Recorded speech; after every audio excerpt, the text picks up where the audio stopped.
வலியற்ற varicose vein சிகிச்சை எளிய 30 நிமிட செயல்முறை 7847045678. அயோத்தி நகரமே உற்சாகத்தில் கரை புரள்கிறது. அதற்கான முக்கிய காரணமா பார்த்தோம்னா பிரம்மாண்டமா அங்க ராமர் கோயில் கட்டப்பட்டிருக்கிறது. அதே போல குழந்தை ராமர் சிலையும் இன்றைய தினம் பிரதிஷ்டை செய்யப்படுகிறது. நாளை முதல் அங்கு பக்தர்கள் அனுமதிக்கப்படுவார்கள் அப்படின்னு கூறப்படுகிறது. அது தொடர்பான நேரலையை தான் நம்ம நியூஸ் தமிழ் வாயிலா தொடர்ந்து பார்த்துட்டு வரும். தற்போது அங்கு விவரங்களை சேகரித்துக் கொண்டிருக்கும் எமது செய்தியாளர் ராஜேஷ் கிட்ட அங்க நிலவரம் எப்படி இருக்கு அப்படின்றத கேட்கலாம். கொண்டாட்டங்கள் எப்படி இருக்கு அப்படின்றத கேட்கலாம்.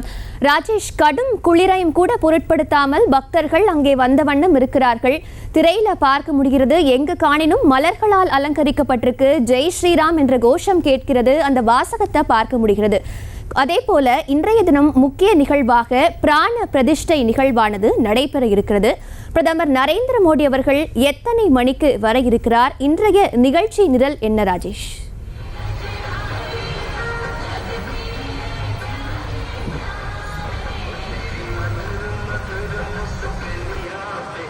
அயோத்தியில் தற்போது கடும் குளிர் வாட்டி வதைக்கின்றது. அதாவது தற்போது இருக்கக்கூடிய சூழலில் 10 டிகிரி செல்சியஸுக்கும் கீழ் வெப்பநிலை இருக்கின்றது.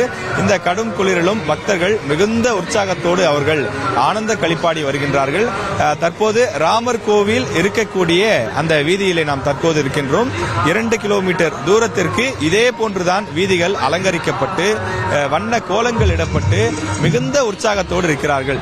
அதாவது ஒவ்வொரு 200 மீட்டர் தூரத்திற்கும் இது போன்று பல்வேறு மாநில அந்த நடனங்கள், அதே போல அங்க இருக்கக்கூடிய கலாச்சாரங்களை வெளிப்படுத்தக்கூடிய வகையிலான பலவிதமான ஏற்பாடுகள் செய்யப்பட்டிருக்கின்றது.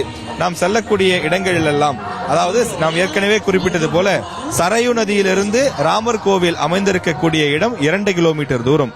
இந்த சரையு நதியில் தான் ராமர் புனித நீர் ஆடினார் என நம்பப்படுகிறது.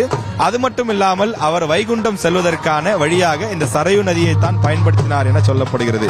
எனவே அப்படிப்பட்ட அந்த புனித நதியில் பிரதமர் நரேந்திர மோடி அவர்கள் குளித்துவிட்டு புனித நீர் ஆடிவிட்டு அதன் பிறகு அங்கிருந்து சென்று பிராண பிரதிஷ்டை நிகழ்ச்சியிலே 11:30 மணிக்கு மேல் பங்கேற்க இருக்கின்றார். எனவே அந்த வீதிகள், பிரதமர் மோடி அவர்கள் பயணிக்க இருக்கக்கூடிய வீதியிலே பலத்த போலீஸ் பாதுகாப்பு ஏற்பாடு செய்யப்பட்டிருக்கிறது. ராமபிரான் சிறிய வயதிலே இருந்தபோது, பாலகனாக இருந்த காலகட்டத்திலே இந்த சாலைகளில் தான், இந்த வீதிகளில் தான் அவர் விளையாடி கொண்டிருந்தார். தன்னுடைய நண்பர்களோடும் சகோதரர்களோடும் இந்த வீதிகளில் ஓடி திரிந்து விளையாடி கொண்டிருந்தார். அந்த வீதிகளில் நடப்பது நிற்பதே எங்களுக்கு கிடைத்த இந்த ஜென்மத்தின் மிகப்பெரிய புண்ணியம், பாக்கியம் என்று சொல்லி இங்க இருக்கக்கூடிய பக்தர்கள் சிலாகிக்கிறார்கள். இந்த இடத்திற்கு தமிழ்நாட்டிலிருந்தும் பல்வேறு பக்தர்கள் வந்திருக்கின்றார்கள். தமிழ்நாட்டின் பல மாவட்டங்களிலிருந்து வந்திருக்கிறார்கள்.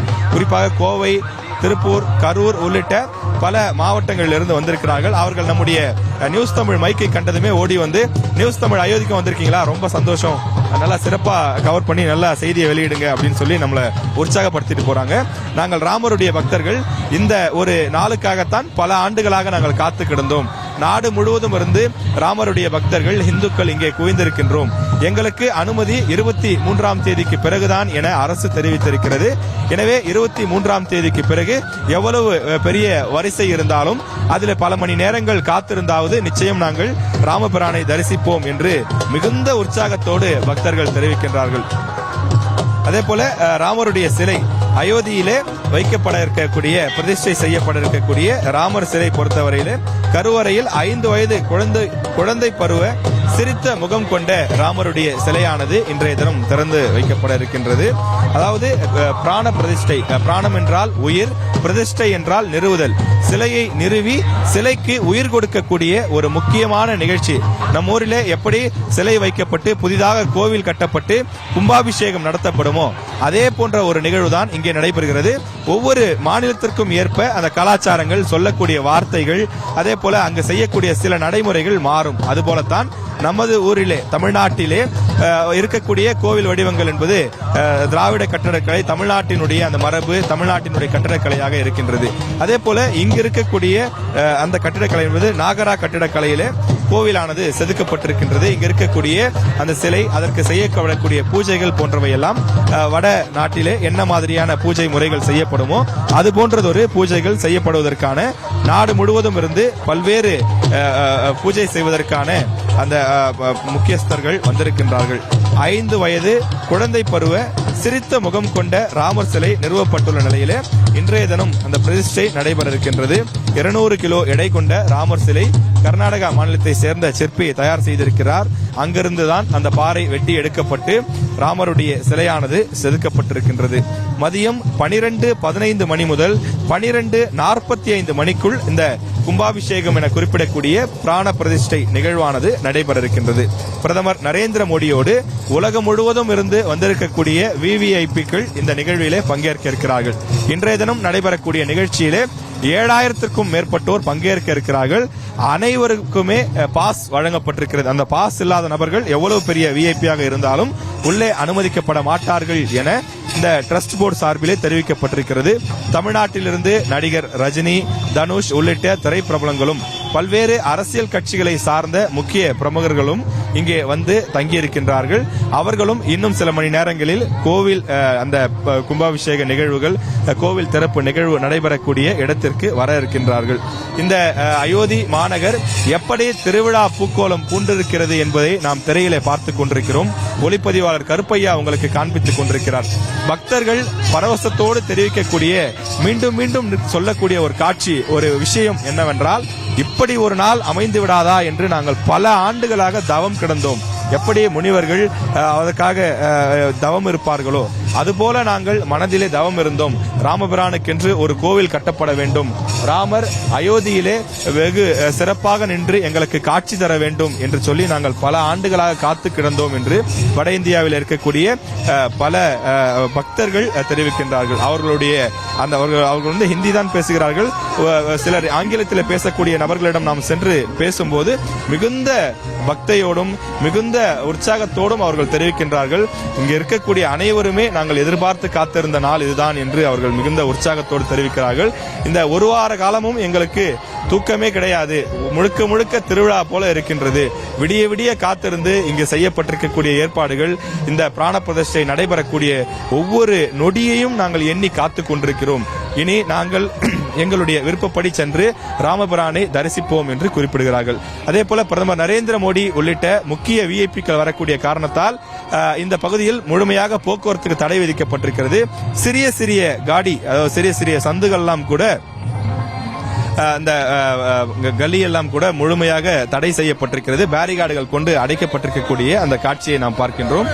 நாம் பார்க்க திரும்பும் திசையெங்கும் காவல்துறையினர் இருக்கின்றார்கள். அதே போல நாம் ஒளிப்பதிவு செய்வதற்கு கூட கடுமையான கட்டுப்பாடுகள் விதிக்கப்பட்டிருக்கிறது. நமக்கு அடையாள அட்டைகள் கொடுக்கப்பட்டிருக்கிறது. இந்த அடையாள அட்டையை காண்பித்தால் மட்டும்தான் இங்கே வந்து ஒளிப்பதிவு செய்து செய்தி சேகரிக்கவும் அனுமதிக்கிறார்கள்.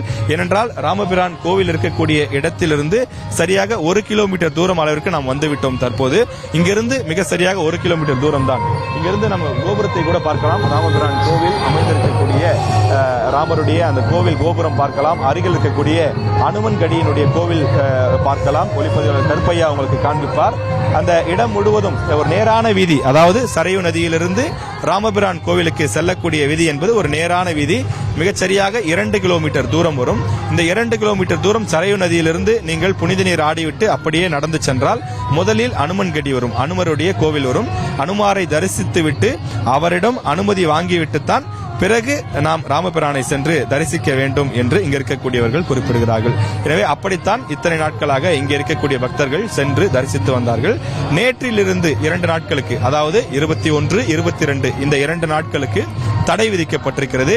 ஏனென்றால் இந்த பிராண பிரதிஷ்டை நிகழ்வு நடைபெறக்கூடிய காரணத்தால் ஏகப்பட்ட செக்யூரிட்டி ரீசன்ஸ், பாதுகாப்பு காரணங்கள் என்று குறிப்பிடுகிறார்கள். எனவே அதற்கு ஏற்ப பொதுமக்கள் பக்தர்கள் ஒத்துழைக்க வேண்டும் எனவும் வேண்டுகோள் வைக்கப்பட்டிருந்தது. அந்த அடிப்படையிலே நாட்டில் இருக்கக்கூடிய அனைத்து இந்துக்களும் எதிர்பார்த்து காத்திருந்த அந்த முக்கியமான நாள் இன்றைய தினம் சரியாக 12:20 மணிக்கு இந்த பிராண பிரதிஷ்டை நிகழ்வானது நடைபெற இருக்கின்றது. முக்கியஸ்தர்கள் வர தொடங்கி இருக்கின்றார்கள். அவர்கள் ஆங்காங்கே தங்க வைக்கப்பட்டவர்கள் பேருந்துகள் மூலமாக அழைத்து செல்லப்படுகின்றார்கள். QR கோட் போன்றவை எல்லாம் அவர்களுக்கு வழங்கப்பட்டு அவர்களுடைய கழுத்தில், உதாரணத்துக்கு இப்ப எப்படி புரிஞ்சுக்கலாம், இப்ப நடிகர் ரஜினிகாந்த் வந்தாலும் கூட அவரை நாட்டில் இருக்கக்கூடிய அனைவருக்குமே தெரியும், அங்கே இருக்கக்கூடிய காவலர்கள் உள்ளிட்ட அனைவருக்குமே தெரியும். ஆனாலும் அவர் கழுத்திலே இருக்கக்கூடிய ஒரு அடையாள அட்டை இருக்கும், அதில் QR கோட் இருக்கும். அந்த QR கோடு ஸ்கேன் செய்யப்பட்டு வந்திருக்கக்கூடிய நபரும் இதில் இருக்கக்கூடிய புகைப்படமும் சரியாக இருக்கின்றதா, வந்திருக்கக்கூடிய நபரினுடைய விவரங்கள் சரியாக இருக்கிறதா என்பதை சரிபார்த்து அப்படி எந்த விதமான சந்தேகமும் இல்லாமல் இருந்தால் மட்டும்தான் கோவிலுக்குள் நுழைவதற்கு அனுமதிக்கப்படுவார்கள். அதாவது கோவிலுக்கு ஒரு கிட்டத்தட்ட 500 மீட்டர் முன்பாகவே தடுப்புகள் அமைக்கப்பட்டிருக்கிறது. அங்கேதான் அந்த QR கோட் ஸ்கேனிங் எல்லாம் நடைபெற இருக்கின்றது. எனவே அந்த இடத்தில் முழுமையாக அந்த சோதனைகள் நடத்தப்பட்டு வருகின்றது. அதற்கான பணிகள் தற்போதே நடைபெற்றுக் கொண்டிருக்கின்றது. இன்னும் நேரம் செல்ல செல்ல முக்கியஸ்தர்கள், விஐபிக்கள், பிரபலங்கள் என பலரும் வர இருக்கின்றார்கள். ராமபிரானுடைய அந்த முக்கியமான ஒரு திருவிழா அயோத்தி மாநகரிலே திருவிழா பூக்கோலம் பூண்டிருக்கக்கூடிய நிலையிலே பக்தர்கள் அனைவரும் மிகுந்த உற்சாகத்தில் இருக்கிறார்கள். முழுக்க முழுக்க காவல்துறையினருடைய கட்டுப்பாட்டில் இருக்கிறது. ஒருபுறம் விஐபிக்கள் வாகனம் அணிவகுத்துக் கொண்டிருக்கிறது. பொதுமக்களுக்கு தடை விதிக்கப்பட்டிருக்கிறது. அயோத்தியினுடைய நிலவரம் என்பது திரையிலே நீங்கள் பார்ப்பதுதான். திரும்பும் திசையெங்கும் வண்ண விளக்குகளாலும் மலர்களாலும் அலங்கரிக்கப்பட்டு ராமபிரானுடைய வருகைக்காக நாடு முழுவதும் இருக்கக்கூடிய இந்துக்கள் காத்துக் கொண்டிருக்கிறார்கள். இந்த ஒரு நாளுக்காகத்தான் அயோத்தி நகர மக்கள் காத்து கொண்டிருக்கிறார்கள் அப்படின்னு சொன்னீங்க. பக்தர்கள் கொண்டாட்டத்தை நாம தொடர்ந்து பதிவு செய்யலாம். ராஜேஷ், இணைப்பிலே இருங்க. செய்திகளை உடனுக்குடனும் துல்லியமாகவும் தெரிந்து கொள்ள சப்ஸ்கிரைப் பண்ணுங்க.